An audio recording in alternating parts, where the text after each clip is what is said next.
Good evening. The board meeting will come to order at 5:03 p.m.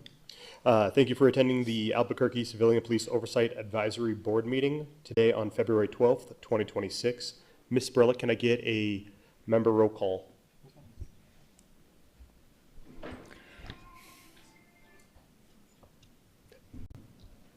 Member Bullionitz. Present. Sander Bullionitz.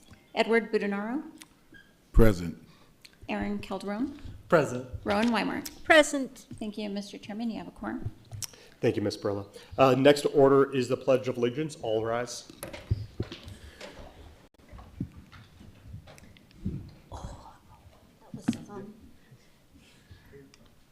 I pledge Allegiance to the flag of the United States of America and to the republic for which it stands, one nation, under God, indivisible, with liberty and justice for all.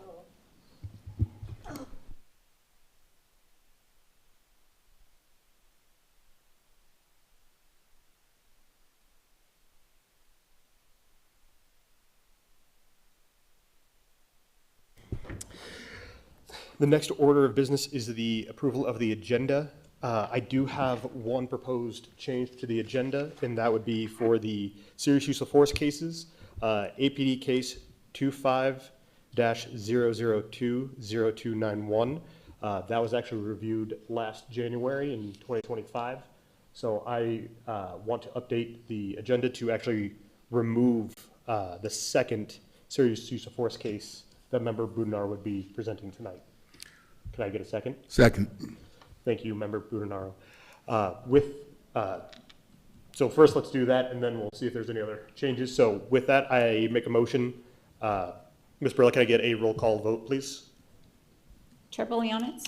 Approved. Member Budenaro. Approved. Vice Chair Calderon. Approved. Member Weimer. Approved. Thank you, Mr. Chairman. That motion passed unanimously. Thank you, Ms. Burla. Of course. With that one motion, is there any other changes to the agenda that we would like to make? Okay. So I think with that, I think we can keep going since we don't need to make another motion. If you wanted to make a motion to approve as amended. Okay. Then I do make a motion to approve the agenda as amended from the previous motion. Can I get a second? I second that motion. Thank you, Vice Chair Calderon. Ms. Burla, can I get a roll call vote, please? Chair Bullionitz. Approved. Member Budenaro. Approved. Vice Chair Calderon. Approved. Member Weimer. Approved. Thank you, Mr. Chairman. That motion passed unanimously. Thank you, Ms. Burla. Next order of business is the review and approval of minutes. Do any board members have any proposed changes to the minutes from January 8th, 2026? No? All right. Then I make a motion that the minutes be approved as written. Can I get a second? Second. Thank you, Member Weimark. I was going to say it again. Ms. Burla, can I get a roll call vote, please? Chair Bullionitz. Approved. Member Budenaro. Approved. Vice Chair Calderon. Approved. Member Weimer. Approved. Thank you, Mr. Chairman. That motion passed unanimously. Thank you, Ms. Burla. The next order of business is the report from the city departments. First up is APD Internal Affairs Professional Standards, IAPS, by Major Doherty Camacho.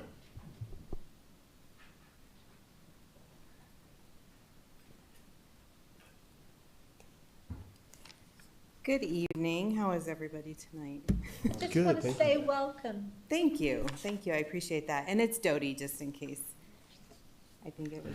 I'm so sorry. No, that's okay. It happens all the time. Trust me. Well, I don't have a whole lot to report this evening. Obviously, you all have the report. For the total cases that we have open this month, it's 22 cases. 5 of which are for the area command, and for the total cases completed, we're slightly higher at 26, with 17 of those being in IAPS and the others being from the area command at 9. We do have an overall decrease, I think, for the pending cases, which we show at 75, just compared to last year at this time. So, which is pretty much across the board. We've seen a lot fewer cases. Which is always good for us. I think when it comes to the sustained allegations, those have primarily maintained the same SOP violations across the board, whether it was for court, personnel code of conduct, and the use of the body cameras. That's pretty standard, that the top 3 are pretty much always those 3. So nothing has changed as far as that's concerned. But outside of that, there's really not been a lot of changes. There's been a lot fewer cases. There hasn't been quite as many on the board, but I will stand for any questions if anybody has any questions for us. The one question I do have is on page 4, there is personal code of conduct, which has 16 counts.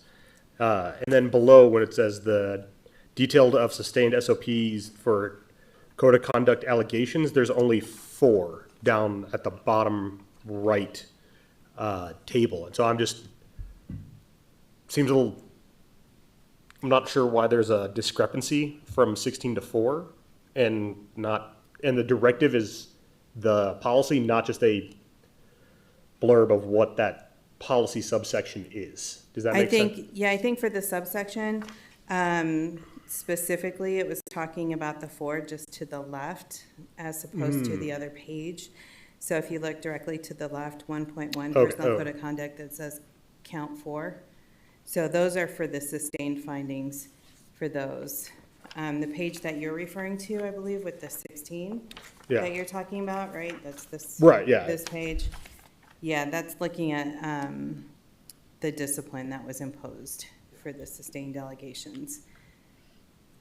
So these are all different SOPs and directives. If you'll see on the left-hand side, it's like, starts with 2.82, 2.73, 1.1 for personnel code of conduct, and so on. No, I'm looking at page 4 because there's the main table on top of page 4. It's all on page 4, and that's where it's the directive and SOP 1.1 personal code of conduct 16. Right, and so these ones on the top are talking about the completed investigations. So Okay, okay. that's separate than the Yeah, findings. okay, got it. That makes, sorry, my brain just is not functioning today. Cool. Yeah. I just saw that and went, what? So- No, that's okay. They're all very confusing, and I think they're trying to make some substantive changes to this report in general so that it's a little bit more clear for you. Wonderful. Yeah, hopefully that'll help clarify some of those issues that you're talking about. Awesome. Well, no, that's it. Well, thank you, Commander. I appreciate it. Thank you very much. Have a good evening. You too. Next order of business is the Internal Affairs Force Division IAFD by Commander Scott Norris, whose name I actually pronounced correctly today. Good job. It's gotta be one or the other.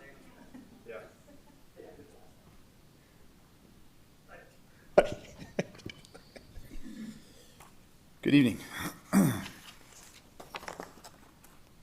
Excuse me. Okay, so these are obviously the use of force events for January of 2026. Went back to what we normally seen in terms of the area commands, except for the area commands with kind of where we use the most force, right? Southeast, Northeast, and Valley. Northeast was ahead of Valley this month, so that was a little bit of an outlier or a little bit of a difference. But outside of that, nothing out of the normal. For December of 2025, we had 50 use of force incidents, and for January we had 35. So we were down 15 use of force incidents in the month of January relative to the month of December. As far as force rate per 1,000 calls in the Southeast, it was 1.8 uses of force per 1,000 calls. And that's compared to, if you look at it, 6,158 calls and 11 force incidents to 6,158 calls. So that's a relatively small percentage relative to how many contacts we have a day, and that was just for Southeast. For the force rate per custodial arrest, it was a little higher actually for Northeast than it was for the Southeast. Actually, this is a little bit different. So in this case, for force rate per 100 custodial arrests, it looks like Foothills, Northeast, and Northwest is where we had the most use of force incidents per 100 custodial arrests, where in the Northeast it was 3.4, and in the Foothills it was 3.1. The age range for this month, or for the month of January, changed just a bit. Usually we're higher in the age range of the ages between 30 and 39. For the month of January, we were higher for the ages of 20 through 29, where it would be 13 individuals we used force against between those ages, as opposed to 10 for individuals the ages between 30 and 39. For behavioral health, we could confirm that 59% of the individuals that we used force against, we could not confirm or identify any behavioral health sort of issue, to only 5% of those where we could confirm or we could identify people who were experiencing a mental health issue. So that would only be 2 uses of force out of the 35 last month where we identified a behavioral health component. As far as alcohol or drugs involved, 82% of the people we used force against were under the influence of some sort of intoxicating liquor or drug that we could identify. So that's still prevalent, probably always will be, as it relates to uses of force. As far as the incidents that we had, still suspicious persons in vehicle kind of remains the most common type of call we go on, or on-site activity that we're on where we end up using force. And the second one was family disputes. Our shows of force were down last month in January to 20 shows of force, as opposed to 25 in December of 2025 and November of 2025. So we were down on those. Still, level 2 uses of force are still our most kind of prevalent level of force that we classify. And those are usually, the vast majority of those uses of force have to do with empty hand techniques or empty hand takedowns. For our level 1 unit, they had 6 total completed cases with an average of 15 days to completion. Minimum of 9 days to completion and a maximum of 23 days to completion. For our level 2 and 3 cases, we had 34 completed cases. Our average days to completion was 79.2. So we're still in that 90-day threshold per our policy. 56 was a minimum day to completion, and the maximum day was 111, where we had an approved extension from the superintendent. We had 2 out of policy uses of force for the month of January. 1 in the southeast and 1 in the southwest. And just kind of want to have you guys recall back when we were under the settlement agreements and counting how many uses of force that we had that were out of policy. That number has remained the same. The reason why I bring that up is I know there's been a lot of chatter and a lot of worry about backslide with the department, maybe IFD not calling uses of force out of policy. That hasn't changed, and it won't change. I'll stand for any questions.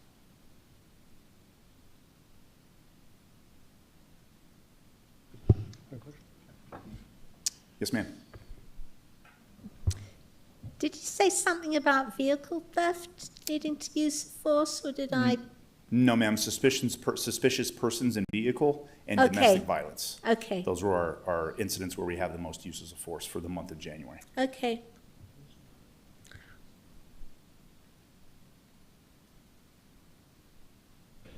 Any other questions? Nope. All right. Thank you, Commander. I Okay. appreciate it.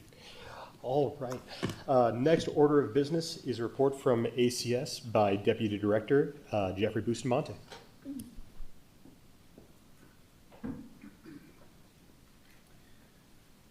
Good afternoon. Good to see you again. Series of updates, of course, from our field division. I just sent over our January report, so sorry that it wasn't in advance of the meeting, but pretty consistent with trends across the city. We had about 3,400 calls. We were 1 call short of 3,400, which puts us at 26,200 to date for the fiscal year.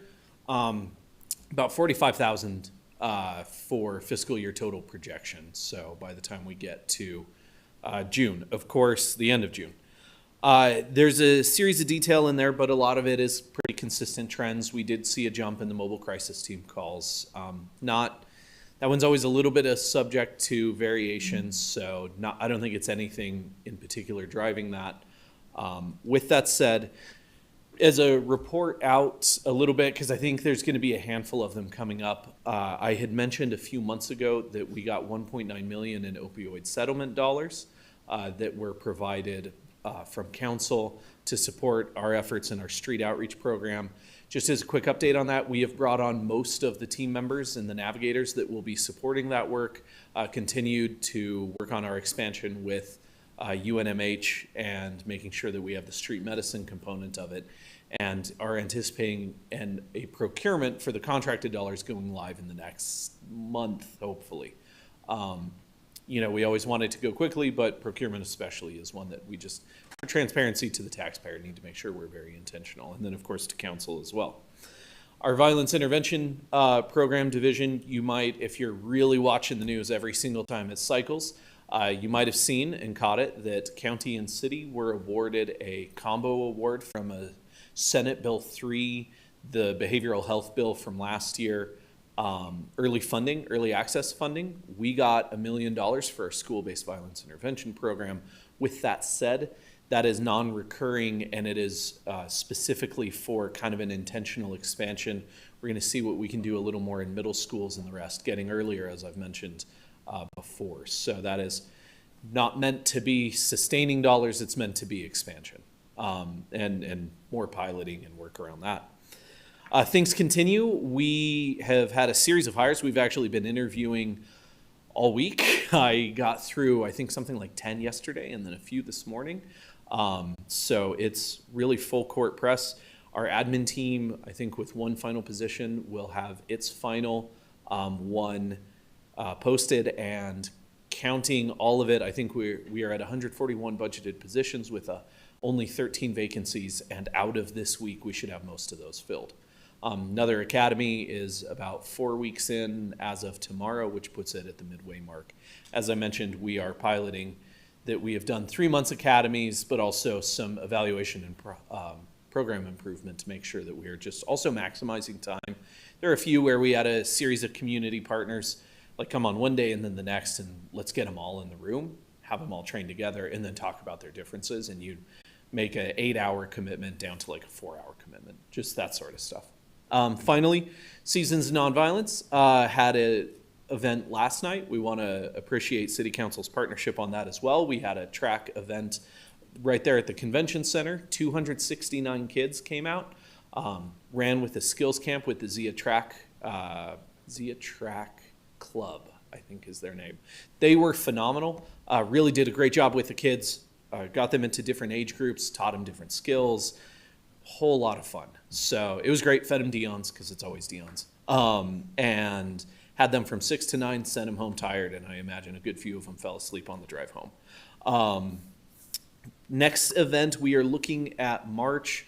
What we can do, as I think I've mentioned before, we do have access to the Dance, Dance, Dance. It's a teen thing branding. One of our community partners has that for the folks who grew up in this area or grew up like me in Moriarty and always saw it on advertised, but never actually could come down to attend.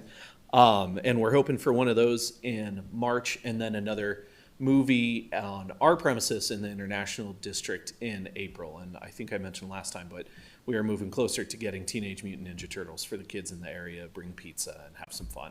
Yeah. So, and I am in no way biased towards loving the Teenage Mutant Ninja Turtles, but I'm happy to answer any questions. After the 3-month training, is there on-the-job training? After the 3-month academy, is there on-the-job supervised training, or is... Yes, Chairman Member Wymark, there is. So as they move into OJT for short, they have, it's a series of weeks where it's a lot of shadowing in week 1. They work a complementary role week 2, and then by the end of the OJT, they will be taking the lead role. It is with both an evaluation team that reports up through a different channel as well as supervisors. So we're getting kind of a diversified look at how the responders are doing. One of 3 things happens. They're either released from it if they're meeting expectations. If they need continued coaching and work, we will basically continue OJT with time to really develop those skills further before we're comfortable releasing them fully. And yes, sometimes members just, or employees just aren't quite well aligned for the role, and we see what next steps look like, depending on the person. Thank you. Any other questions? Excellent. Thank you so much, Mr. Thank you. Bustamante. Next, report from the city department is the city attorney, Lindsay Roseborough, the managing attorney. Good evening, board. Previously, I've updated this board in regards to some federal litigation that's been ongoing. My update is that it remains ongoing. There are no resolutions at this time, but I just wanted to provide that the previously mentioned litigations regarding the public loan forgiveness program continues, the litigation regarding the rail trail funding, and then the litigation that has been occurring regarding grants that have occurred. I believe it's Trump versus San Francisco and King County are the two that are going forward. The other major update that I have for you all is in regards to the McClendon consent decree. I mentioned this before. It's the remaining consent decree over the city of Albuquerque, which includes the Albuquerque Police Department. The city filed a motion to dismiss last March, which I've previously mentioned. We had a hearing last week before Judge Browning in federal court. While Judge Browning did not rule at that time on the motion to dismiss, he did take argument. As a result of that hearing, the city has now been engaging with mediation with the parties in hopes for a resolution to this matter. The city has also, I should mention, filed a second motion to dismiss on separate grounds as well, and that's pending before the federal court as well. I stand for any questions. Any questions? Thank you so much. Thank you. The next report from the city department is City Council by Chris Sullivan, City Council Services. Thank you, Chair Boudouyanis and Board. Chris Sullivan, Albuquerque City Council. The update I have for you tonight, one of them is OC 26-3 is on the consent agenda for next Wednesday. That's the reappointment of Board Member Calderon to the board. So we're going to go ahead and reappoint you. So that's that. And the council has finished their interviews, and there is an applicant that we're going to put forward. We're waiting on a background check, and we'll release the name and let you know. But the applicant is in the hopper, and we're getting ready to push him through. That's awesome. Any questions? Yeah, you don't. No, I'm just kidding. No, thank you so much, Mr. Sullivan. I appreciate it. Next order of business is the Community Policing Council report by Martisa Billy, the CPC office assistant. Good evening, Chair and members of the board. I'm Martisa Billy. I'm the Community Policing Council office assistant. For the month of January, we did have our elections. All councils have the chairs for 2026. We have new officers for the Northwest and Southwest. All other councils will enter this year with the same amount of membership they had in 2025. The council chairs has now a new chair, Ernie Esquivel, from the Southwest. He'll be taking over for Phil Jameson, who was in the Valley, who had this position for the last 2 years. For our membership, we have added 6 members and lost 4. We have 3 applicants who will soon be decided within the 6 councils, CPCs. So with our meetings, we did have all 6 CPC meetings. We had Internal Affairs Force Division Commander Scott Norris. He spoke about the officer-involved shootings. We had Jasmine Desiderio from ACS. She talked about the Violence Intervention Program. Sergeant Zachary Cortez from the Transit Division, which he talked about the APD's mission of the city's transit routes. We had Zoshtil Campos Biggs. She led a discussion about the APD legislative priorities, and she did appear to all the meetings to provide updates throughout the session. The Northwest, they held a meeting to source future recommendations to get ideas of where their council wants to go in direction of recommendations. We also had Joel Long of the all-volunteer New Mexico Mounted Patrol, and he spoke on a variety of issues, including child trafficking. And last, the council chairs, we went over our city council ordinance to see if we could somehow improve upon our mission. We had discussions about the CPC, CPOA joint use of force meeting, and we had one chair suggest to lobby the legislator as a group. And last, we are discussing ideas for a special event in mid-2026. And I stand for question. Thank you so much, Ms. Belli. I appreciate it. Thank you. The next order of business is a standing item, a report from the mayor's office, but we will move past that and go to the report from the CPOA with the executive director, Diane McDermott. Thank you, Chair and Board. So the CPOA received 81 complaint intakes from January 1st to January 31st. 18 of those were assigned for investigation between the CPOA and those appropriately already with IA or going to IA. 38 driving complaints were resolved with the supervisors. There were 22 miscellaneous, which were either insufficient information was provided, it was determined APD personnel were not involved, or the complaint was resolved through the citizen satisfaction for information. 2 were submitted for formal mediation, and 1 was an informal mediation. Usually when we say informal mediation, it's something with a supervisor very specifically in this topic. We received 2 commendations. We did have our first official meeting with Interim Chief Barker on February 5th, and the Superintendent of Police Reform was also present. We discussed 2 non-concurrences that the board had referred last month discussing and requested that we do so. They mentioned that they'll review it and get back to us, so we don't have any update per se. However, just keep in mind the ordinance doesn't actually require further explanation beyond the memo, so if they give us something, that'll be great.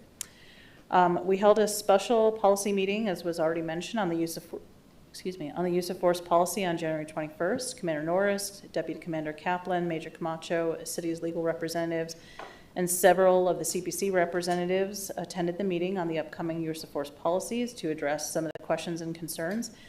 This did have the desired effect of making PPRB a smoother outcome, and the policies were approved at the PPRB meeting on January 28th. They are currently under a 35-day board review, and the recommendations are due March 6th. A special meeting to review these policies is scheduled for February 24th. Former amici groups, CPCs, and community have been invited and to offer their feedback on these policies. So that's gone out as of today, actually. Drone training is scheduled for February 17th, so please see your calendar invites for the time and location. Budget time is currently going on right now, so the CPOA attended a meeting with the budget staff and a hearing with the CAO. We've requested that non-recurring funds be made recurring, and we did not make any additional requests this time due to a tight budget year, and we still have open positions. We have submitted 2 investigator hire requests, so they're pending with HR. We do have a recent vacancy on investigators, so we have to get permission to get that one posted, and we still have 1 pending admin position that we have applications for. Contract mediation team is coming to town to meet the CPOA staff and is scheduled to meet with the interim chief and other APD designees. That's going to be the week of February 23rd. And then recently there was a training video that was available to PSAs and TSOs regarding the mayoral administrative instruction that allows them to issue citations for 19 different ordinance violations. So the training did advise that these non-sworn personnel will only assist administratively and not issue citations in conjunction with that. Enforcement actions and leads are handled by sworn personnel. So we will continue reviewing policies and complaints as they arise to kind of gauge the implementation of that. So, I stand for any questions. Any questions? Thank you, Executive Director. All right. Next order of business is public comment. I do not believe we have anybody signed up for verbal, and we have no written. So we can continue on to the next order, which is our appeal section. So the first appeal that we're going to hear is CPC 230-24, brought by Mr. Derek Robinson. Mr. Robinson, are you present? Yes, sir. Wonderful.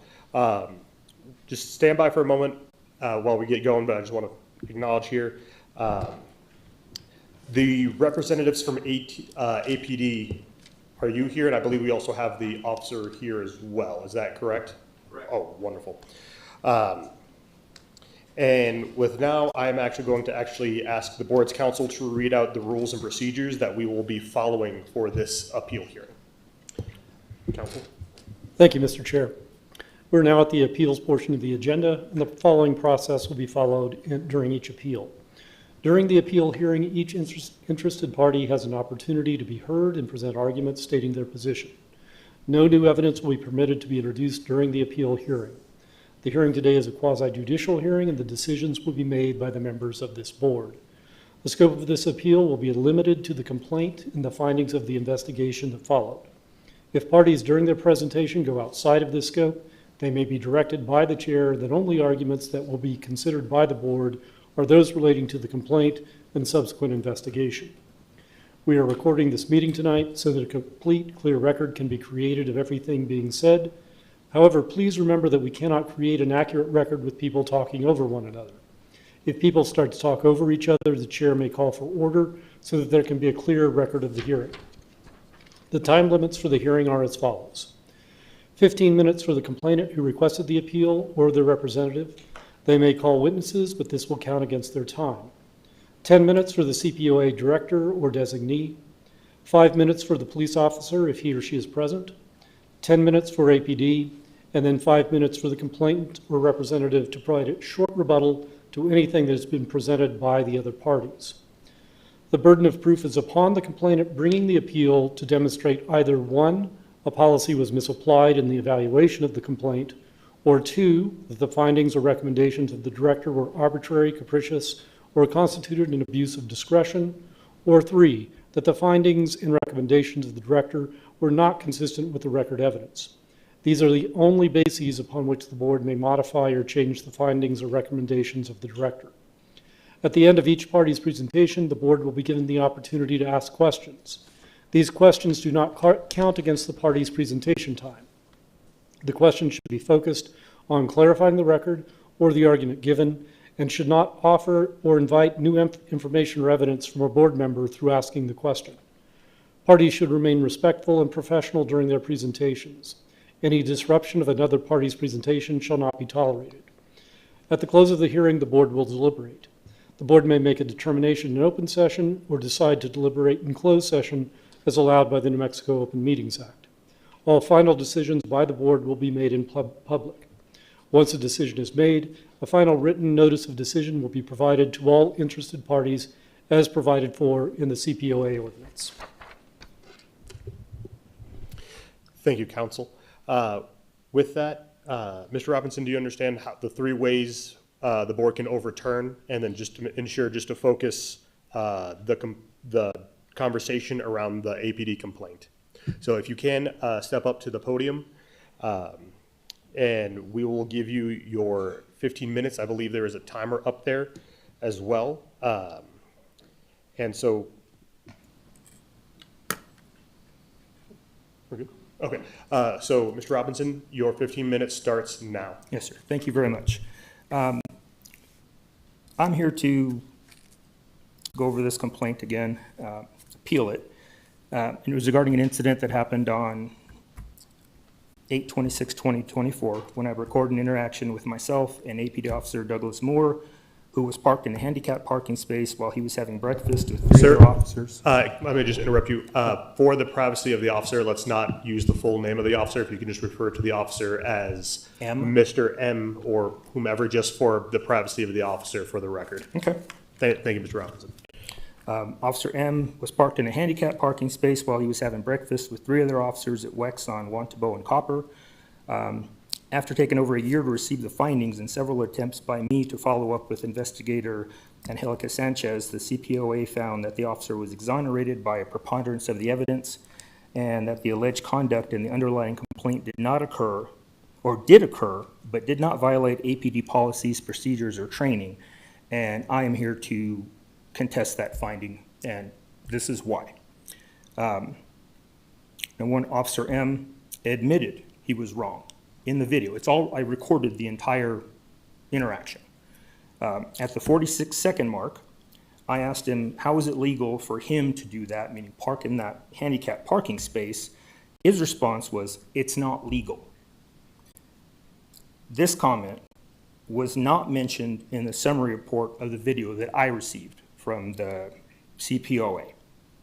At a minute 30 of the video, Officer Moore stated, I was wrong, good for you. That was the only comment that was mentioned in the summary report. In fact, that was the only admission of fault by Officer M that was mentioned in the summary report of the video, even though there were 4 other times Officer M admitted he was at fault. Here are the other times. At 2 minutes and 31 seconds of the video, Officer M stated, I made a mistake. That's not mentioned in the summary report. At 4 minutes, 7 seconds, Officer M stated, my mistake. That's not mentioned in the summary of the video. At 4 minutes, 14 seconds, Officer M stated, I made a mistake. That's not mentioned in the summary of the video. And at 4 minutes, 19 seconds, Officer M stated, I made a mistake and I am at fault. That wasn't mentioned in the summary report I received either. He admitted 5 times that he made a mistake, and only 1 was mentioned in the video summary, and it did not include his statement that parking in that spot was not legal. I don't think that those admissions of fault and Officer M's admission that it wasn't legal to park there were used in determining that a preponderance of evidence was used to return the finding of exonerated. Regarding Officer M's attitude through the interaction, and specifically comments towards me, shown in the video, at 2 minutes and 6 seconds, mocking me, filming him, and questioning him by saying, you're not a reporter, or maybe you're a self-proclaimed reporter, then acting like he was holding a phone in his hand, and he was even doing a little dance in the video. Why are you this? Why are you this? Why are you this? Why are you being a jerk about it? Those were comments referring to the questions I was asking him, and he was mocking me for the questions I've been asking. And then the whole, why are you being a jerk about it? I asked him that because he came up with that response. Officer M's conduct was part of my complaint, and his comments were also not mentioned in the summary of the video by investigator Angelica Sanchez. It is, however, mentioned in the findings page under additional comments 1.1.5.E.4, stating, the investigation determined that the interaction between Sergeant M and Mr. Robinson included moments where, absent context, the context is there in the video, Sergeant M's attitude could be perceived as defensive and dismissive, as suggested by the complainant. Sergeant M acknowledged that the interaction was uncomfortable, but denied acting disrespectfully. While the argument, and that wasn't mentioned if it was an interaction, now they say argument, between Sergeant M and Mr. Robinson occurred, it did not rise to the level of a violation of policy under the preponderance of evidence standard when a totality of circumstances was considered. Now, my response to that is, Officer M clearly violated the Albuquerque Police Department General Orders 1-1, Personnel Code of Conduct, 1-1-5, General Conduct and Responsibilities, Letter A, titled Public Welfare. Paragraph 1 states, department personnel shall treat the public with respect, courtesy, and professionalism at all times. Paragraph 5 states, anytime personnel represent the department or identify themselves as police officers or department employees, they shall not use profanity directed as an insult or any language that is derogatory, contemptuous, or disrespectful toward any person.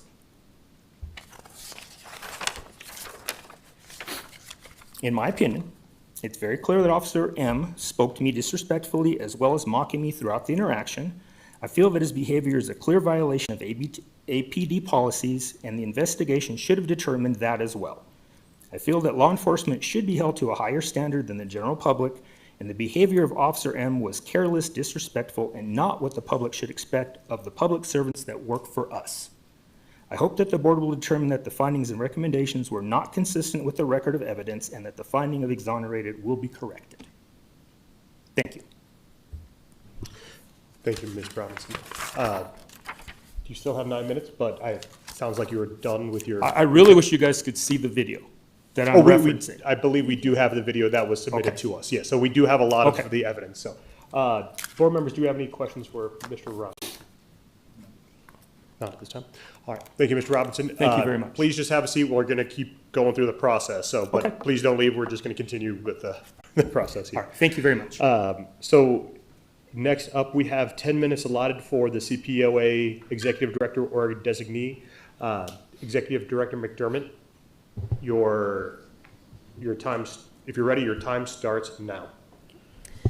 Thank you. So the investigation did examine two specific allegations, whether the officer improperly parked in the disabled spot and whether the interaction requiring personnel to be respectful.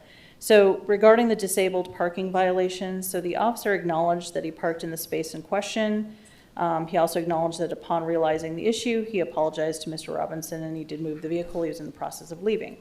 The central factual question is whether or not the parking space was actually meeting the legal requirement under New Mexico law 66-7-352-7 for a properly designated disabled parking spot. So the evidence, including the materials submitted by Mr. Robinson and the additional documentation provided during the interview, documented the space lacked the required vertical signage identifying it as a handicapped space. The absence of proper visible signage is a material fact in this analysis. So under the state law, if the enforceability of parking restriction depends on the signage, a person could basically argue whether they received that citation or not. They could fight it in court basically because it lacked the signage. The officer did not use it as a convenience matter in this situation. It was trying to basically didn't see it. Is what the officer explained. And again, the space did not have the vertical signage that was necessary. Regarding the actual professionalism of the officer, the interaction was described by both parties as tense. Mr. Robinson did perceive the officer's demeanor as defensive and dismissive, so we understood that from the interview. The officer acknowledged the interaction was uncomfortable, but he denied acting disrespectfully. So during the interview, the officer attempted to explain the circumstances. He was interrupted multiple times. He did describe the exchange as confrontational, but the repeated questioning, the repeated interruption was escalating the situation is the officer's perspective in the situation. The objective evidence, the video primarily, is reflecting a two-way exchange that did become argumentative between the two. There's no independent evidence of profanity or threats or refusals to provide identification, overly abusive language, none of that existed in the video. The officer admitted the fault again, as Mr. Robinson had pointed out, saying he made a mistake. It was then that the citizen essentially refused to acknowledge the apology and did confront where that tone shifted. The tone may have been defensive. The evidence did not rise, though, to a level of policy violation. When we look at the totality of the circumstances, that's what we have to look at with everything. The escalation can be viewed on both sides. Basically, the officer did receive, per the information we received from the APD review of this, some communication counseling, I guess would be the right way to put it, on how to maybe better handle these types of situations. But again, it's not something that would rise to an actual violation of a policy. We can't basically go against something if it's the best way to handle it. It's just whether or not it's a violation. So those are the 2 points pretty much of this case. Regarding the investigation briefly that was mentioned, it is acknowledged that this investigation took far longer than is optimal and should have. The CPOA was operating understaffed, undermanned. Once I received basically information about this case and the status request and things like that, we did make sure that we got it addressed. But we fully acknowledge that this case took far longer than it should have, and I apologize for that for sure. And we have made steps to try and make sure that certain things don't get misplaced or lost or delayed unreasonably with steps within the agency. And that's pretty much, I think that's about all I have to say. Thank you, Executive Director McDermott. Board members, do we have any questions for the executive director of Chairman. No. All right, we'll move on. If this officer can come up, we have a lot. He's declined testimony. Oh, okay. I appreciate that. So then we'll move on from there and just go with the APD representative. So you'll have 10 minutes to kind of give your side, and then if you could too, just cite your name and rank for the record, and then the 10 minutes will start. Sound good? All right. Your time starts now. Thank you, members of the board. My name's Sean Waite. I'm the commander who reviews all misconduct complaints from the department and from CPOA. So typically when I conduct a review, I say we because it was two people and now it's one person, but when I conduct a review, I review the information that's provided by an investigator. I review OBRD or submitted video documentation in this case. I review the policies that pertain. And on this case, I concurred with the findings of CPOA. I will note that I do not always concur with the findings of CPOA, but in this case I did. There were two things at issue. One was the parking issue, where Sergeant M parked in a spot that was partially marked as handicapped. He provided a reasonable reason for doing that. He said he didn't see it. He apologized when confronted. The second finding was exonerated for the question of professional language, conduct, et cetera. Again, as noted by Ms. McDermott, Sergeant M apologized. There was some tense back and forth, but I agreed. I did not see anything that rose to a clear policy violation. As noted in the CPOA investigation, they suggested counseling or mentorship of then Officer M. I spoke directly with the Foothills commander, Commander Witten, and we discussed some mentorship of the officer, and he said that had occurred at the time of this incident when it was brought to their attention, which, as was noted by the complainant, was some time ago, more than a year ago. So from our perspective, these violations were exonerated. And I'll take any questions from the board. Yeah. Could you expound on the counseling that the officer received? So I wasn't present for that, but it would be typical for a supervisor to provide counseling as to how to deal with people who, for lack of a better term, maybe they get under your skin on the job during the day. And so when I spoke with his commander, the Foothills area commander, he said that had occurred, just to try to talk about some tools for de-escalating on a broader sense when they have people that they perceive to be difficult. Does that make sense, sir? I guess that leads me to a follow-up question related to Member Budinara's question about the training and coaching. Is it a 5 to 10 minute conversation, or it could be like an hour conversation with more skills and resources, right? Is it just hey, Commander White, don't do that again, or is it, hey, let's come up with some solutions and coaching and ways to kind of keep coming back and forth to grow? And that's just my weird brain right now, just curious. Unfortunately, I would need more than 5 minutes, sir, but unfortunately, I can't speak to I can't speak to the length of time that was provided. Okay. Thank you. Any other questions? I have a follow-up question. Come to think of it, thank you. So in corporate world, yes, sir. Things are placed in files, things are noted, even simple conversations for corrective type actions when it comes to behavioral pieces. Was anything like that executed? I don't know. So unfortunately, prior to, on October 3rd, there was a system implemented called enhanced supervision that allowed for deferment of policy violation actions against officers, supervisors, et cetera. That more formalized those type of coaching and mentoring sessions So if it was today, I would say there would definitely be a document. Prior to that, which this was, it was up to each supervisor to make their own notes. And a lot of times people would make notes as to what happened for their personal file, if you will. So that would be a question we'd have to subpoena Commander Witten to say, how did he document that? So it was informal prior to that. With that, I'll, Executive Director McDermott.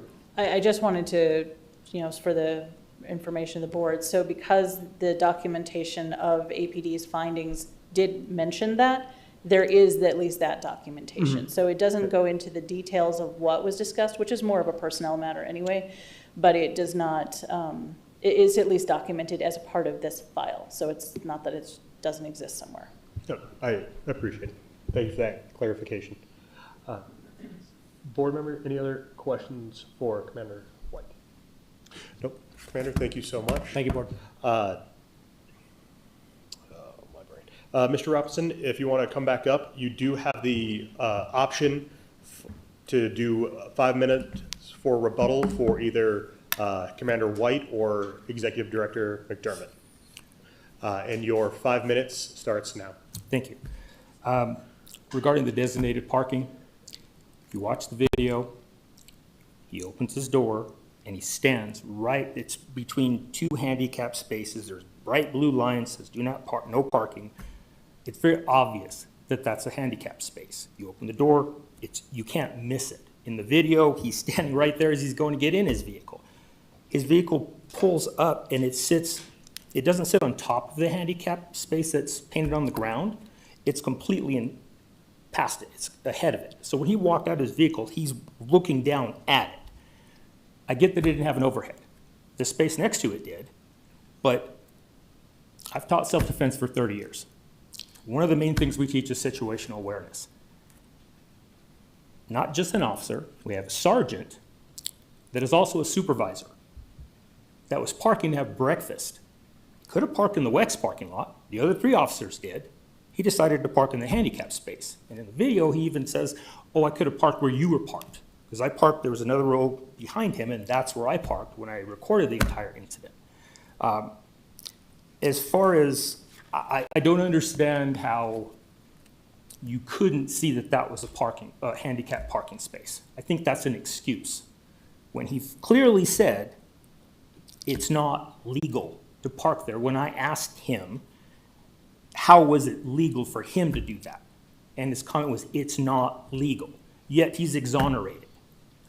I do not understand, how he can mock me in the video for asking him questions, for calling out his behavior, acting like he's holding up a phone, which I never got out of my vehicle. I opened the door, I put 1 foot down, and I held the camera like right in the door frame there. That's where I stood the whole time. I don't believe there was an argument.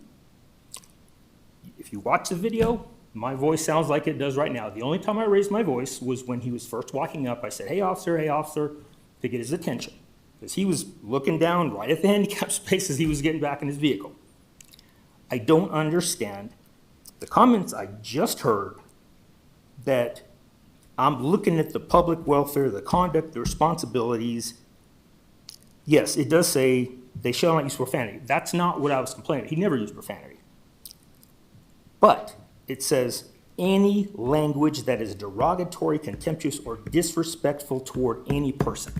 I don't see how acting like he's holding up a camera, mocking the questions I've been asking him, and doing a little dance in front of me is not being disrespectful. In my opinion, training like that should have happened during the academy. And I'm glad you asked those questions, but I don't think you're ever going to get an answer. I won't get an answer about what training happened.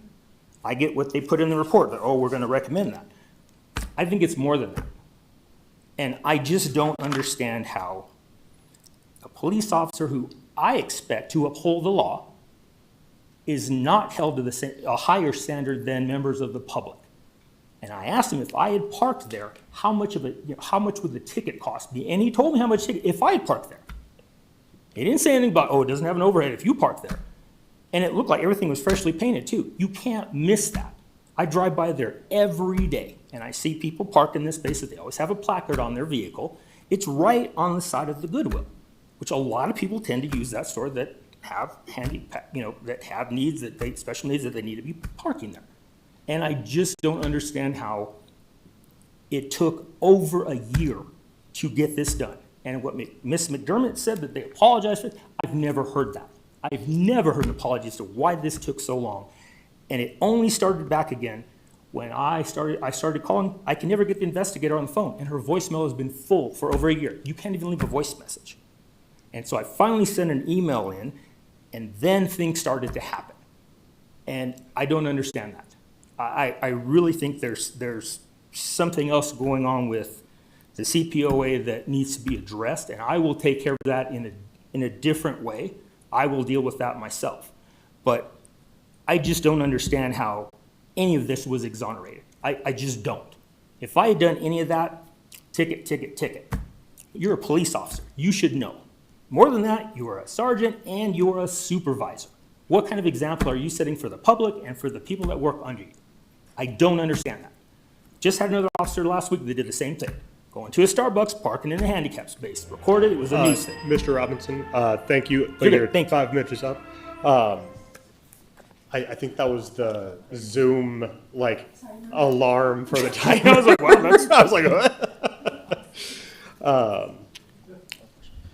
May I sit down, sir? I have a question for you, Mr. Oh, yes, sir.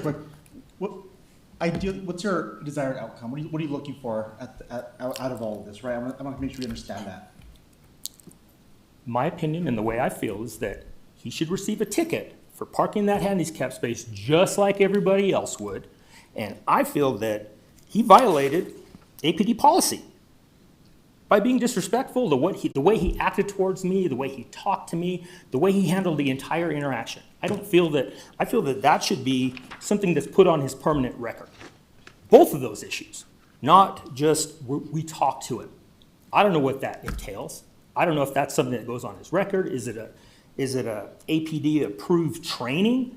And if it was, why didn't they all get this? This should happen all of this should have happened in the academy. If you don't know how to treat the public as a sergeant and a supervisor, maybe that's not the right position for you.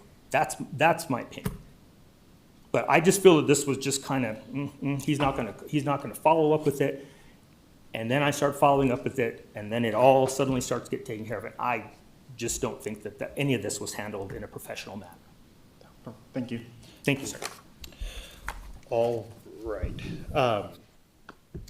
I make a motion that the board convene in closed session as authorized by the Administrative Adjudication Proceedings exception to the Open Meetings Act for the limited purpose of discussing the matters for CPC 230-24. May I get a second? Second. Thank you, Member Budenaro. Ms. Brilla, can I get a roll call vote, please? Chair Bouillon. Approved. Member Budenaro. Approved. Vice Chair Calderon. Approved. Member Weimark. Approved. Thank you, Mr. Chairman. That motion passed unanimously. Thank you, Ms. Brilla. We are going into closed meeting.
I make a motion to come out of deliberation. May I get a second? Second. Thank you, Member Budenaro. Ms. Barilla, may I get a roll call vote to come out of deliberation and continue the appeal, continue the appeal hearing for CPC 230-24? Chair Bolianis? Approved. Member Budenaro? Approved. Vice Chair Calderon? Approved. Member Weimark? Approved. Thank you, Mr. Chairman. That motion passed unanimously. Thank you, Ms. Barilla. Mr. Robinson, if you want to stand up at the podium, and we will read out the findings here.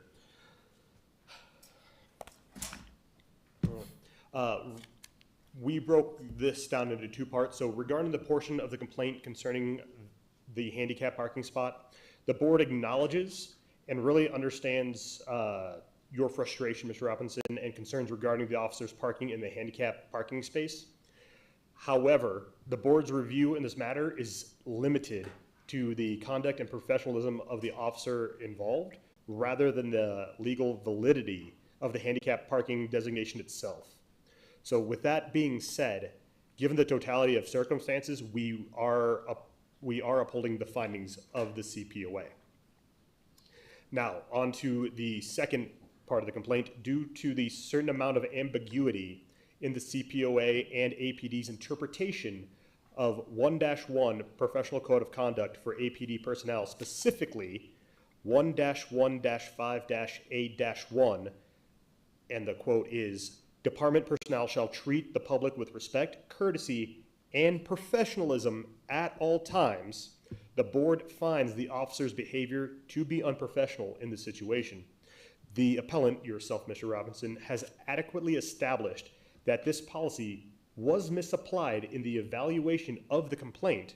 Therefore, the CPOA board does not agree with the findings of exonerated by the CPOA. So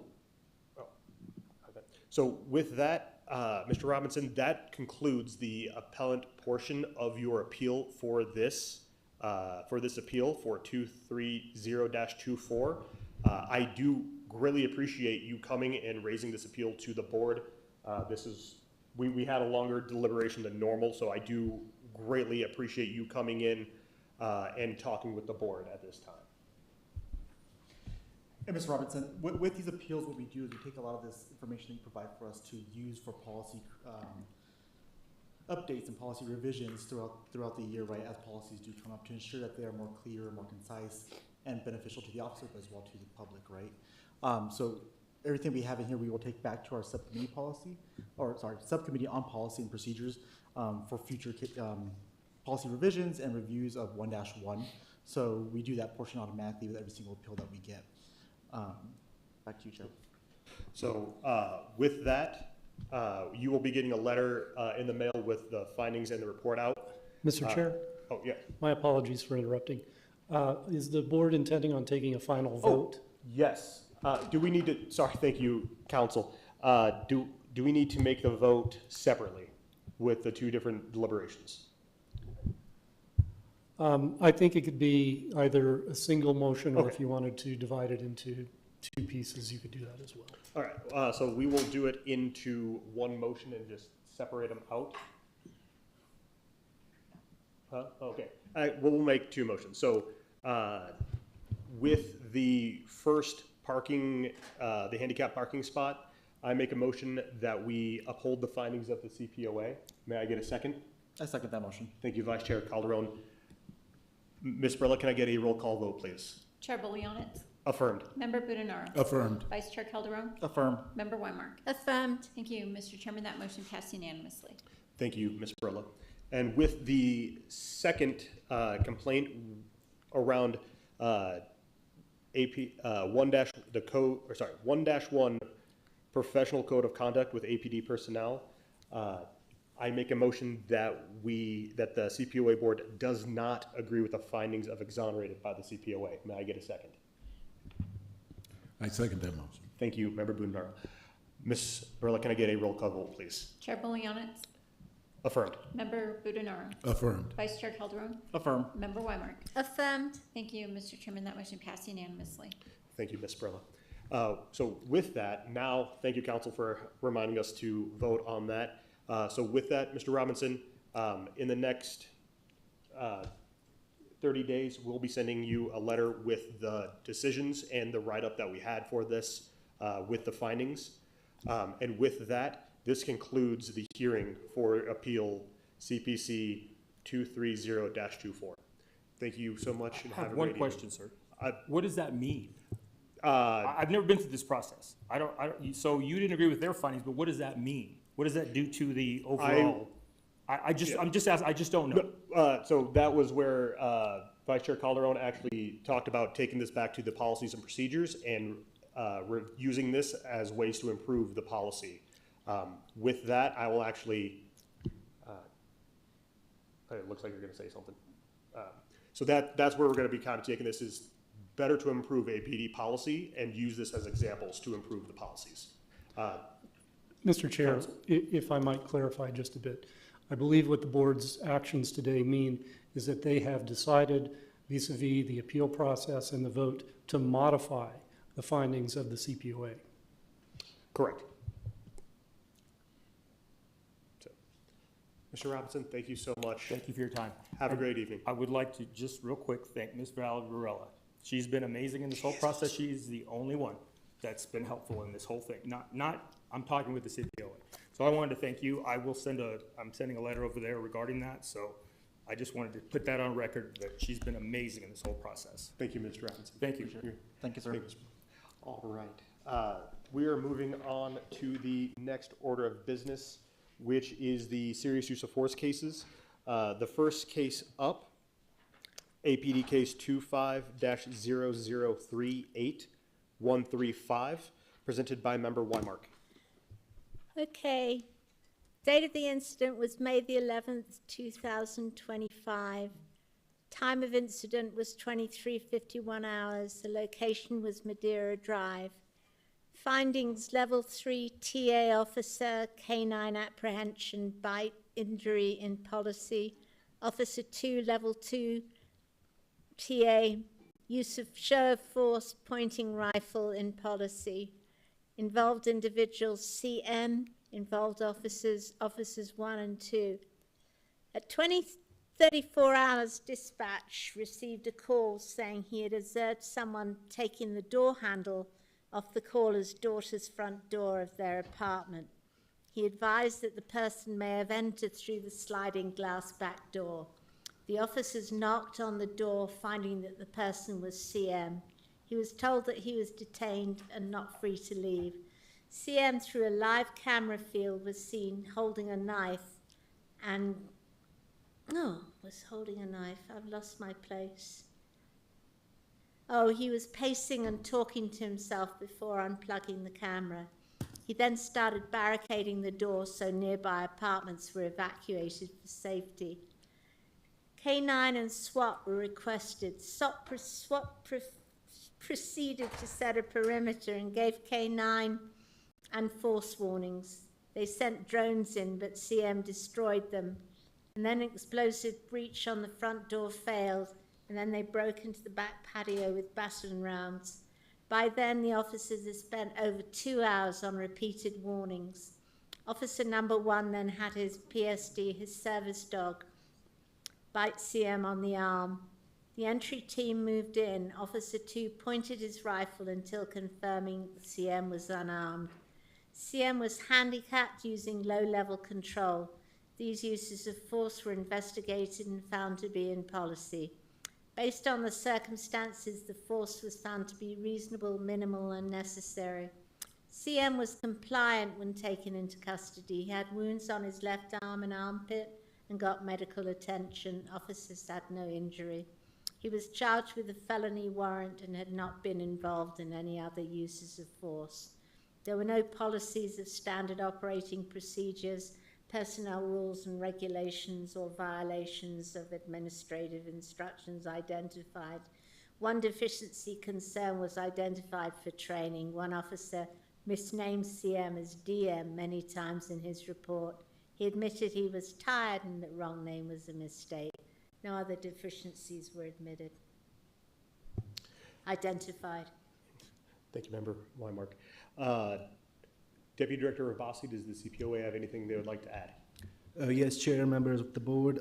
This incident, as Member Weimark stated, was classified as a level 3 use of force due to the canine apprehension of biting with injuries. The tactical team was deployed to apprehend the subject after he entered the unit, barricaded himself, and declined to comply with the officer's commands. The subject, in this case, he stated that the apartment belonged to his friend and that he had been asked to change the locks for the apartment. He indicated that he would only exit when until she arrives. Based on the information available to the officers at the time, the circumstances could reasonably be perceived as unlawful entry, as the reporting party whose name was on the lease for the apartment wanted the subject to be removed from the apartment, and he was also willing to press charges on the individual. The subject was observed arming himself with knife, and he continued, as Member Weimark said, compliance for approximately 2 hours. After the attempts to resolve the situation peacefully were exhausted, the tactical team made entry into the apartment. The officers, per officer's statement, all the available de-escalation options had been exhausted. A PSD was deployed inside the apartment, which resulted in the bite to the subject, after which he was taken into custody. During the review, an officer was observed standing on the subject while he was in a prone position within a confined space. Under current policy, standing on an individual is not specifically listed as a low-level control tactic. From our understanding at the FRB, when this question was raised, it was noted that the technique is considered a low-level control tactics. We understand that it is not feasible to write every single application within the policy. This tactic, however, was not noted or evaluated as a low-level control tactic by IAFT during the course of this investigation. Other than that, the use of PSD and the show of force by rifle was deemed minimal, reasonable, and necessary by IAFT in this case. Thank you, Deputy Director Rivasi. Commander Norris, is there anything you would like to add? Nothing at this point. Nope. I just want to say that the 2 hours, the Yes. free use of force was impressive.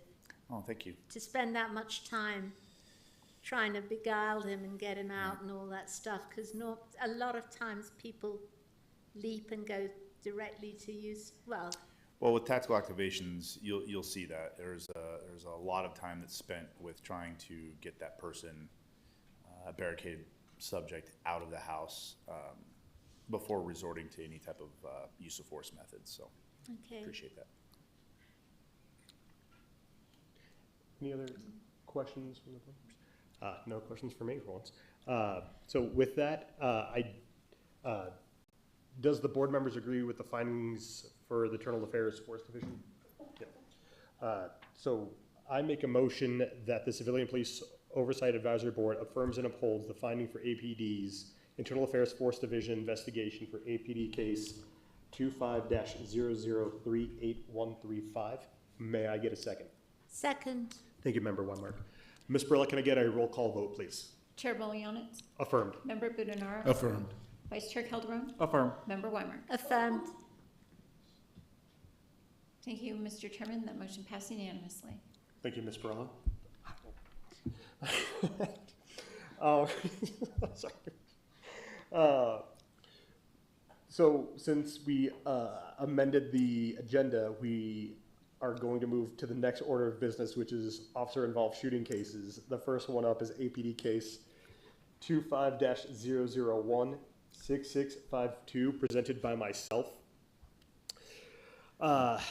This incident occurred February 28th, 2025, on Montgomery Boulevard on the northeast side.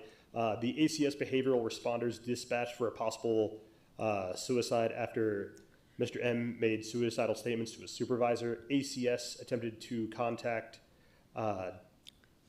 Mr. M, but Mr. M did not respond. APD officers responded. The mobile crisis team was requested but was unavailable. RTCC advised that Mr. M had prior suicide by cop ideations and threats towards officers. Officers coordinated with ACS, trying to maintain contact while establishing the front door and rear side and glass door.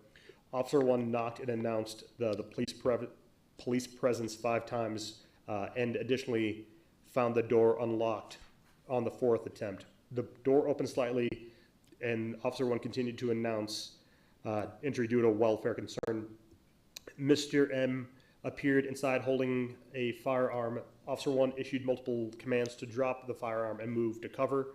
Mr. M raised and pointed his handgun at Officer 1. Officer 1 fired 3 rounds, striking Mr. M in the head and arm. Mr. M was pronounced deceased on the scene by AFR. APD SWAT did respond as well. Drone was deployed and confirmed that Mr. M was on the floor with a handgun nearby. The force was used, was reasonable, minimal, and necessary. All were yes. The individual's behavior taken into custody was not necessarily applicable because AFR pronounced Mr. M deceased on scene. No officer injuries, but as stated, Mr. M sustained a gunshot to his forehead and right arm. This individual has not had any other uses of force located.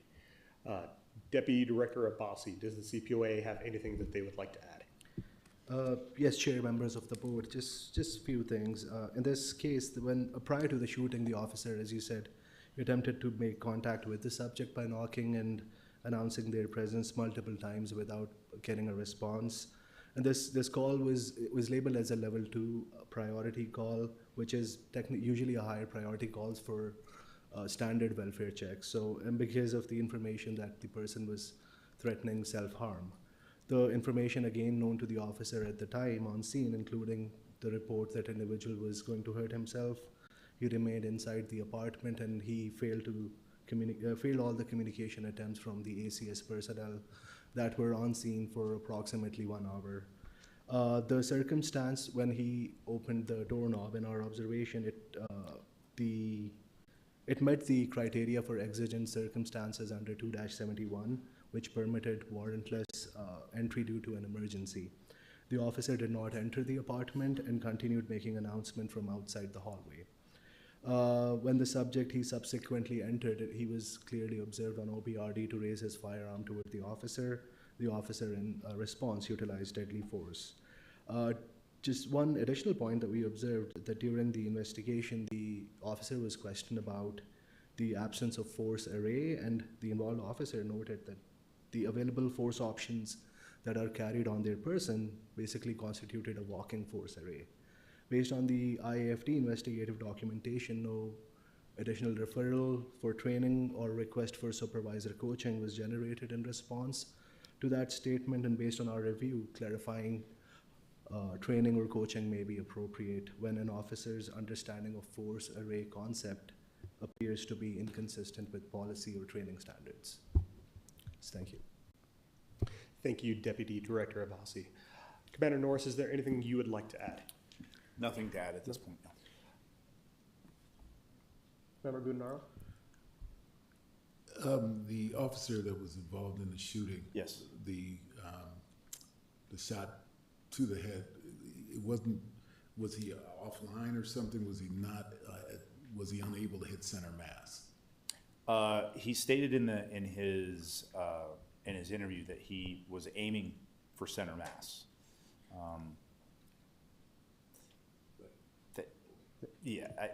That's pretty much kind of the only answer I can give you. Just from officer safety standpoint, trying to take a headshot as opposed to center mass. Yeah, no, he said he was aiming for center mass and you know, ended up hitting high. Yeah.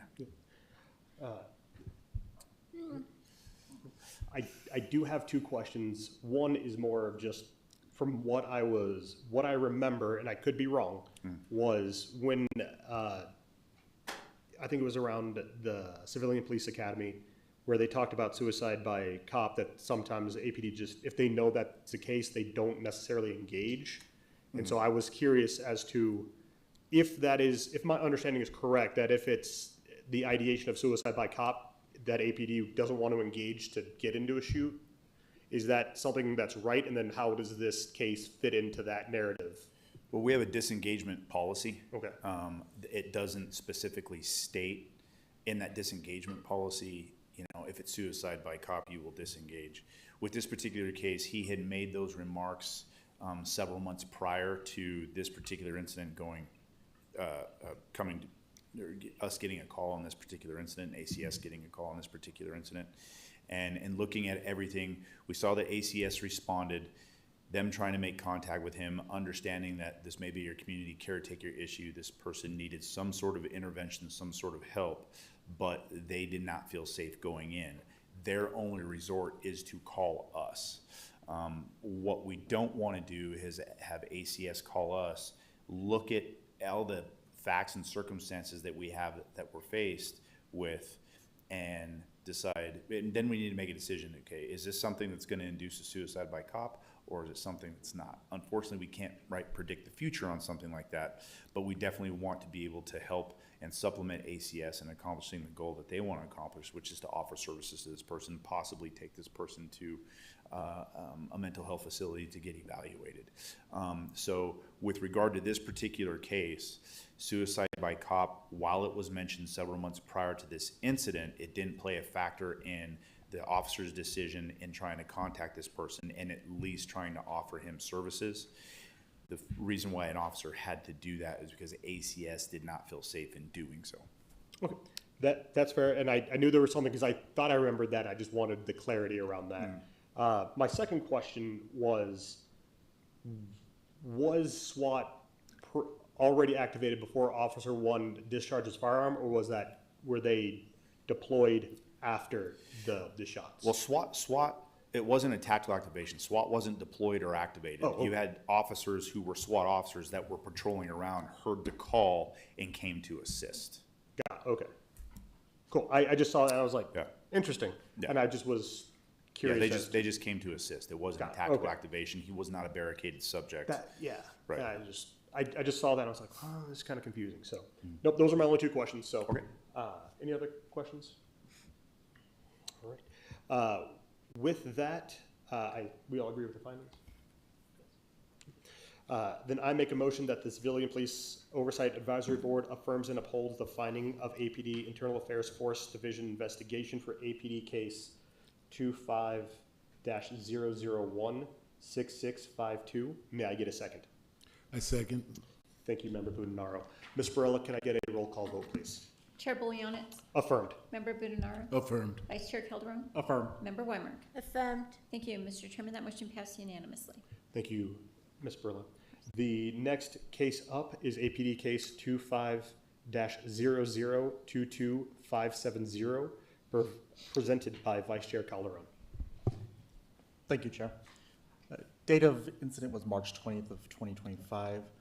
Forces that were used, level 3 was detective number 1, a firearm, officer involved shooting ×2, level 2, detective 2, 40 millimeter discharge ×2 miss, and then a 40 millimeter discharge once with a hit. Level 1s were sergeant number 3, show of force with handguns, show of force with a 40 millimeter. Detective number 4 was a show of force with rifle. Detective number 2 was a show of force with a handgun, and Detective 1 was a show of force with rifle. On March 20th of 2025 at approximately 18:03 hours, APD Investigative Support Unit conducted an apprehension operation targeting an individual, MG, who had an active warrant for an open count of murder issued on February 12th of 2025. Intelligence indicated that MG had posted images on social media displaying a firearm and making statements referencing to additional violence towards impossible murders. Undercover personnel arranged a meeting with MG through social media at a location near Unser Boulevard and Sage. Detectives observed MG approaching the meeting location and attempted to detain him after identifying themselves and issuing verbal commands. MG fled on foot and failed to comply with lawful commands, prompting a foot pursuit. During the pursuit, Detective 1 and 2 deployed less lethal 40 millimeter ammunitions after MG continued fleeing. MG was then observed producing a firearm and pointing it towards officers. In response to perceived lethal threat, Detective 1 fired 2 rifle rounds, while Detective 2 deployed additional 40 millimeter rounds. MG fell near a wall and remained partially concealed while continuing movement that prevented officers from confirming compliance. Additional commands were issued and further less lethal deployments occurred. Sergeant 3 and Detective 4 arrived, took positions of cover, and maintained firearm or less lethal symptoms directed towards MG until officers were able to place MG into custody. Outcomes of the incident: individual's behavior after being taken into custody. MG was cooperative after taken into custody. Medical attention was provided until medics arrived and transported to a medical facility. Injuries sustained by officers/individuals. Officers were not injured. MG had a 40 millimeter impact wound to his back, an entry wound to his left shoulder, with an exit wound to his right shoulder, and an entry wound to the left side of his neck, and exit wound on his right cheek, which also struck him on the right wrist. The individual was charged with the felony warrant for that open count of murder. No other use of forces were identified for MG. Let's see, and all reported uses of force were reviewed by Internal Affairs Force Division, IAFD, and were determined to be objectively reasonable and within department policy. There were no deficiencies for training, policy, equipment, and supervision. One deficiency for tactics was that a detective did not issue announcements prior to the discharge of their first and second 40 millimeter round. And that's it, Chair. Thank you, Vice Chair Calderon. Deputy Director Abassi, is there anything the CPOA would like to add? Chair. Commander Norris, is there anything you would like to add? Nothing at this meeting. No. Board members, any questions for CPOA or Commander Norris? No? All right, I would assume that we all agree with the findings of IAFD. Then with that, I make a motion that the Civilian Police Oversight Advisory Board affirms and upholds the finding for APD's Internal Affairs Force Division investigation for APD case 25-0022570. May I get a second? I second that motion. Thank you, Vice Chair Calderon. Ms. Burla, can I get a roll call vote, please? Chair Bolianis. Affirmed. Member Budenaro. Affirmed. Vice Chair Calderon. Affirm. Member Weimark. Affirmed. Thank you. Mr. Chairman, that motion passed unanimously. Thank you, Ms. Burla. I now make a motion that, oh, sure, let's go with that one, since that's the last thing. The next order of business is the report from the CPOAB subcommittees, the Policy and Procedure Review Subcommittee by Vice Chair Calderon. Thank you, Chair. The Policy and Procedure Review Subcommittee met, we had a special meeting held on January 21st, 2026 at 11 a.m. and a regular meeting on February 5th, 2026 at 3 p.m. Concerning use of force policies by APD and as well other policies that we had to review. The report out will be coming on the next section. Our next meeting is scheduled for March 5th of 2026 at 3 p.m.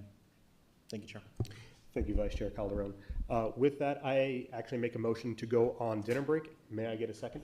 I second that motion. Thank you, Vice Chair Calderon. Ms. Barella, can I get a roll call vote, please? Chair Bolianis, Approved. Member Budenaro, Approved. Vice Chair Calderon, Approve. Member Weimark. Approved. Thank you, Mr. Chairman. That motion passed unanimously. Thank you, Ms. Barella. We will be back momentarily.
Welcome back.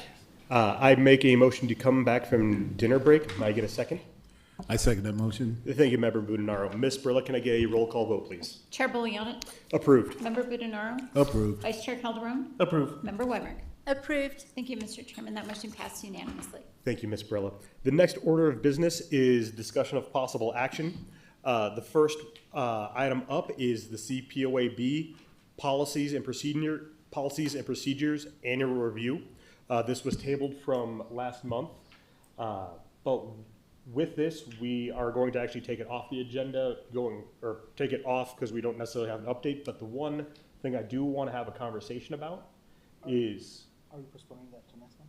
No, we're just gonna fully take it off for now because we're not gonna table it. We're just gonna have this conversation because I'm going to make a motion, and I want to know what you guys agree with. Is right now, Member Budenaro and Member Weimark are the two accountable for this, and so I want to make the proposal that you, Vice Chair Calderon, and myself take this over from Member Budenaro and Member Weimark.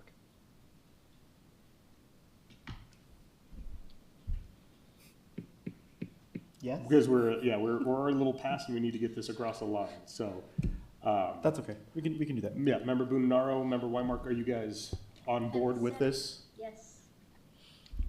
All right, then, I make a motion for the CPOA-B Policies and Procedure Annual Review that Vice Chair Calderon and myself take over this activity for Member Budenaro, Member Weimark. May I get a second? I second that motion. Thank you, Member Weimark. Ms. Brilla, can I get a roll call vote, please? Chair Boliana? Approved. Member Budenaro? Approved. Vice Chair Calderon? Approved. Member Weimar? Approved. Thank you, Mr. Chairman. That motion passed unanimously, but I do have a question. Thank you very much, Ms. Brilla. Yep, just for clarification, so you're going to appoint yourself and Vice Chair Calderon to the Ad Hoc Rules Committee? Correct, for the CPOA policies, for the CPOA Board's Policies and Procedures Annual Review. Okay. CPOA Ad Hoc Rules Committee? Yes. Perfect, thank you. The next order of business is the special board meeting for use of force policy suite review. Oh, sweet policy review. And please keep me honest here that we have that scheduled for Tuesday, February 24th at 5 p.m. here. Oh, yeah. Here. And so this one is specifically around the use of force policy suite, which I believe there is. So it's SOPs 252 through 257. And as you stated, Chair, it is going to be on February 24th at 5 p.m. here in the chambers. An invite has gone out to board, staff, as well as several community members. Basically what the agency did was take the old DOJ amici list and edited out those that we knew for sure were no longer like a part of the process, like some of the old DOJ folks and things like that. But any community member we left on the list, and then if they forward it to other agencies or people, that's fine. And with that was the attachment of the drafts as they sit at this moment, which have had some modifications since the last draft, because the department did accept a few of the changes already. So we wanted to make sure everyone had the most recent draft. Perfect. So that will be on February 24th. Thank you, Executive Director McDermott. So with that, we all need to review those policies in depth prior to the 24th. Don't know how long that meeting will go, but it will be a few hours, so just make sure we're aware of that. Oh, yes, will dinner be provided, question mark? Or is that something we can? The intention was likely not, because the meeting really shouldn't be hours long. It should be an hour or two, just because, again, we did so much of the pre-work, fortunately ahead of time. So we'll have some snacks, but I don't think we're gonna have a Charcuterie, full dinner. perhaps? Can I see charcuterie? Maybe a Lunchable? Adult Lunchable? All right, well, thank you. Now Vice Chair is dying over here. Board members, any questions for the special meeting for the use of force policy suite? Is food done? We're no longer talking food? Yeah, we're not doing I've food, done so my, come I've done my, fed. that's all I had. Yeah. I'll bring boxes. No adult Lunchables for you. All right, next order of business, APD policies. The first one up is recommendations, and that is SOP 1-78, Police Service Aid PSA Program, presented by Gabe Reiner, Policy Analyst Gabe. Thank you. Good evening. So two related considerations on the PSA policy. One is an update for you guys. We've been discussing over the months this issue or concern with PSAs and license plate confiscation. I just wanted to give you guys an update that we heard back on the 5th that is still in the works about how the department wants to deal with that specific issue. Just to provide a little bit more context with that, when it's brought up, we've been met with some agreement with an APD and a little bit of pushback. There is the agreement that sometimes, there are some situations where this isn't something that they want PSAs doing. But there's other situations, abandoned vehicles in parking lots, things like that, where there's exceptions to how risky this kind of activity can be. So I wanted to keep you updated on that. The person who I communicate with at APD is good about keeping me updated, but it's often just to tell me that it's still in the works. But if anything changes there, I'm sure we'll hear about that. The second related concern is this new administrative instruction, number 122. This came out just in the middle of December from the mayor and mayor's office. And pursuant to this instruction, APD has been authorized by the mayor CAO office to designate PSAs and TSOs as agents to issue certain ordinance violation citations. Once designated by the department, these PSAs will have the authority to issue citations for the following city ordinances. There's about 19 of them. I think it's fair to say that these are community standards or quality of life ordinances. And in our subcommittee discussion, we talked very related to the license plate confiscation that there are concerns with PSAs and TSOs taking independent enforcement action outside the presence or supervision of sworn officers, primarily because it exposes them to greater risk. Now, of course, there's also the fact that these may lead to greater complaints against PSAs and TSOs, but that's a little bit lesser of a concern. I did also include on the next page some relevant policy language from the PSA policy that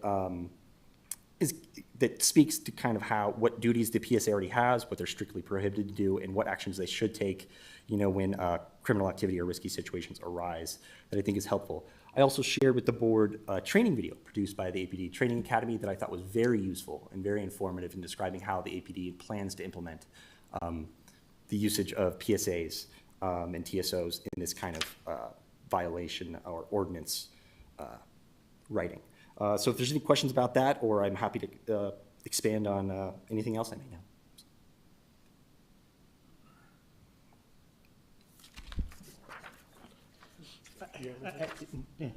Sorry. I believe we should use our PSAs and TSOs as much as we can, right, to the fullest extent of law allowable, to scope, basically. After reviewing the additional information you gave on the secondary page that kind of tells how it's going to go about, I feel a little more comfortable with it, because they are trying to ensure safeguarding while operational readiness, right, and allowing them to do a job and help.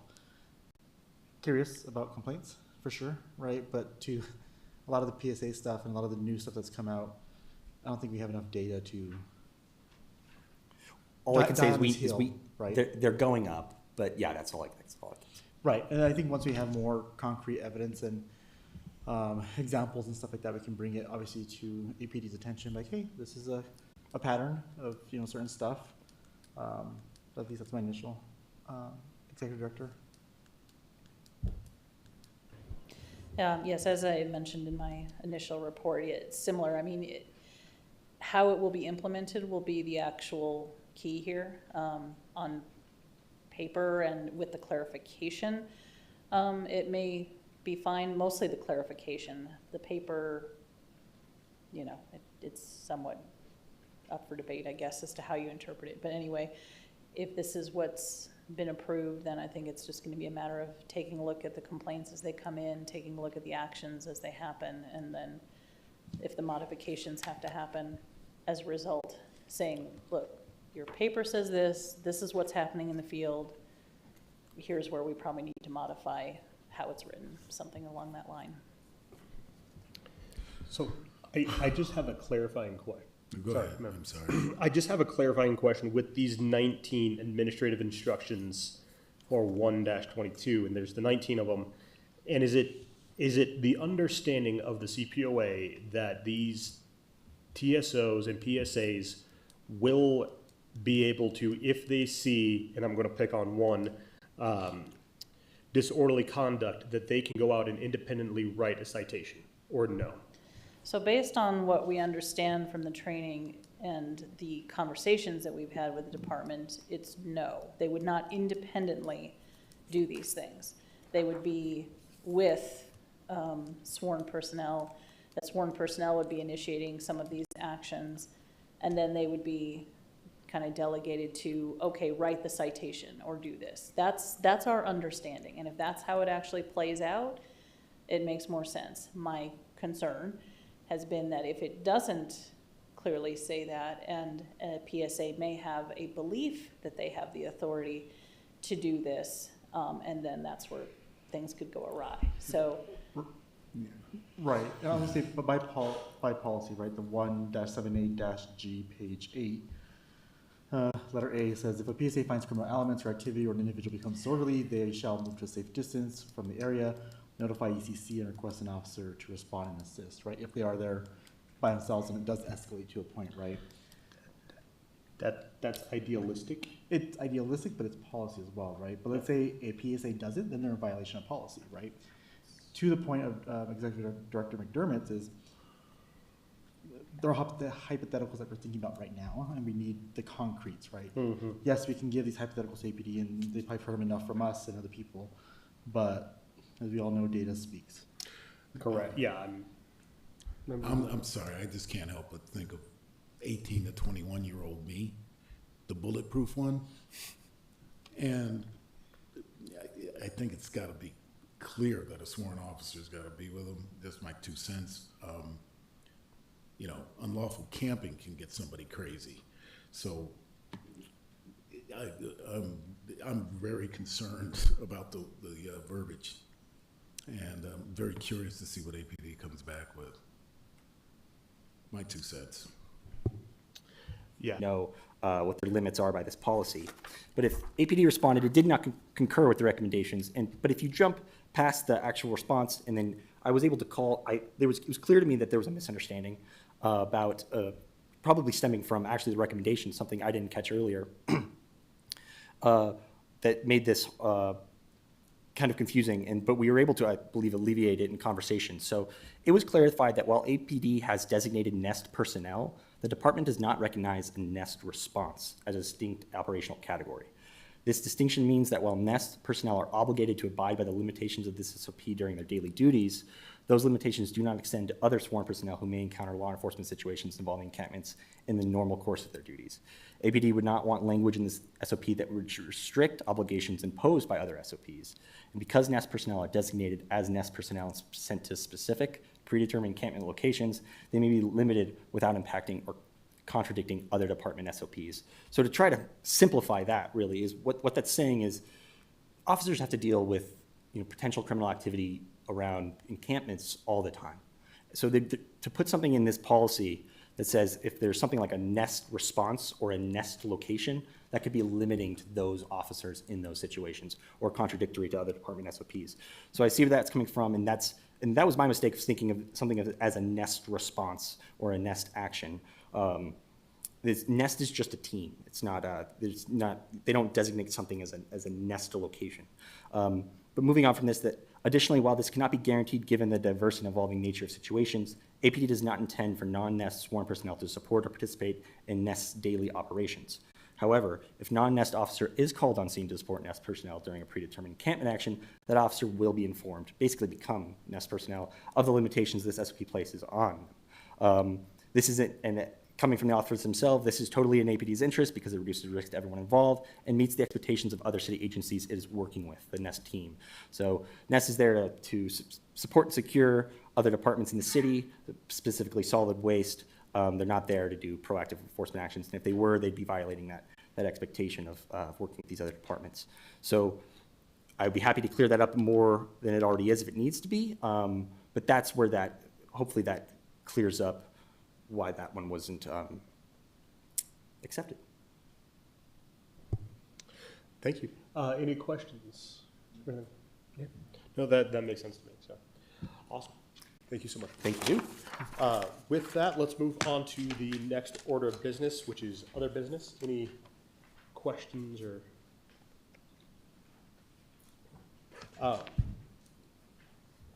Yeah. I will say, just not for other business, but more just an FYI, next meeting, which will be the next regularly occurring meeting, which will be March, is we'll be holding the vote for the new chair and vice chair, just as a reminder for everyone there. So, but no action to do, but just know that that's coming up on the next meeting, next regularly scheduled meeting. So with that, we'll move on to the adjournment. Just as a reminder, we do have that executive director. Sorry, the next regularly scheduled meeting will be held Thursday, March 12th. We do have that special use of force case on February 24th. So let's make sure we just are both there. So with that, I make a motion for adjournment. Can I get a second? I second that motion. Thank you, Vice Chair Calderon. Ms. Barella, can I get a roll call vote, please? Chair Bolianitz. Approved. Member Budenaro. Approved. Vice Chair Calderon. Approved. Member Weimer. Approved. Thank you, Mr. Chairman. That motion passed unanimously. Thank you very much, Ms. Barella. And thank you for joining us, and I hope you have a great rest of the evening.